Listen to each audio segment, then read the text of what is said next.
UP রাজ্যের encounter specialist IPS Ajay পাল শর্মা এসে পুরো অ্যাকশন শুরু করে দিয়েছে। তাহলে শুনুন, ইউপি রাজ্যের এনকাউন্টার স্পেশালিস্ট 22 মাসে 123টা এনকাউন্টার করা আইপিএস অফিসার অজয় পাল শর্মা এখন পশ্চিমবঙ্গের দক্ষিণ চব্বিশ পরগনা জেলায় ট্রান্সফার এসেছেন।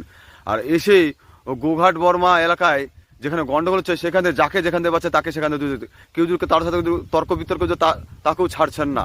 আর এইদিকে তৃণমূল কর্মীর বরিষ্ঠ নেতা জাহাঙ্গীর খানকেও খুঁজে বেড়াচ্ছেন, তার বাড়িতে গিয়ে পুরো ধমক দিয়ে এসেছেন। तो फिर उसकी खबर फिर अच्छे चलेंगे हम। ये जहांगीर के घर वाले भी खड़े हैं, उसको बता देना कायदे से। ये बार बार जो खबरें आ रही है कि उसके लोग धमका रहे हैं, तो फिर अच्छे से खबर लेंगे, फिर बाद में रोना पछताना मत। আর ধমক দিয়ে বলে দিয়েছেন ওকে ছেড়ে কথা বলবে না। আর তারই পাল্টায় জাহির খান তাকে চ্যালেঞ্জ করে বসলো, বলছে যে উনি যদি ইউপি রাজ্যের সিংহাম আমি পুষ্পা, তাহলে কে জিতবে, এখানকার পুষ্পা না ওখানকার সিংহাম? এটাই দেখার বাকি আছে আমাদের পশ্চিমবঙ্গ রাজ্য। আপনাদের কি মনে হয় কমেন্ট করে জানাবেন। আর ভিডিও যদি ভালো লেগে থাকে একটা লাইক একটা শেয়ার করে দেবেন।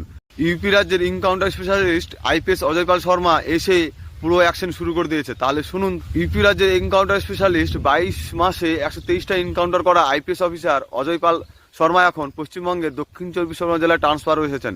আর এসেই গোঘাট বর্মা এলাকায় যেখানে গন্ডগোল হচ্ছে সেখানে যাকে যেখান থেকে পাচ্ছে তাকে সেখানে কেউ যদি তার সাথে তর্ক বিতর্ক তাকেও ছাড়ছেন না। আর এইদিকে তৃণমূল কর্মীর বরিষ্ঠ নেতা জাহাঙ্গীর খানকেও খুঁজে বেড়াচ্ছেন, তার বাড়িতে গিয়ে পুরো ধমক দিয়ে এসেছেন। तो फिर उसकी खबर फिर अच्छे चलेंगे हम।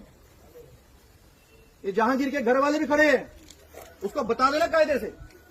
ये बार बार जो खबरें आ रही है कि उसके लोग धमका रहे हैं, तो फिर अच्छे से खबर लेंगे, फिर बाद में रोना पछताना मत। আর ধমক দিয়ে বলে দিয়েছেন ওকে ছেড়ে কথা বলবে না। আর তারই পাল্টায় জাহির খান তাকে চ্যালেঞ্জ করে বসলো, বলছে যে উনি যদি ইউপি রাজ্যের সিংহাম আমি পুষ্পা, তাহলে কে জিতবে, এখানকার পুষ্পা না ওখানকার সিংহাম? এটাই দেখার বাকি আছে আমাদের পশ্চিমবঙ্গ রাজ্য। আপনাদের কি মনে হয় কমেন্ট করে জানাবেন। আর ভিডিও যদি ভালো লেগে থাকে একটা লাইক একটা শেয়ার করে দেবেন।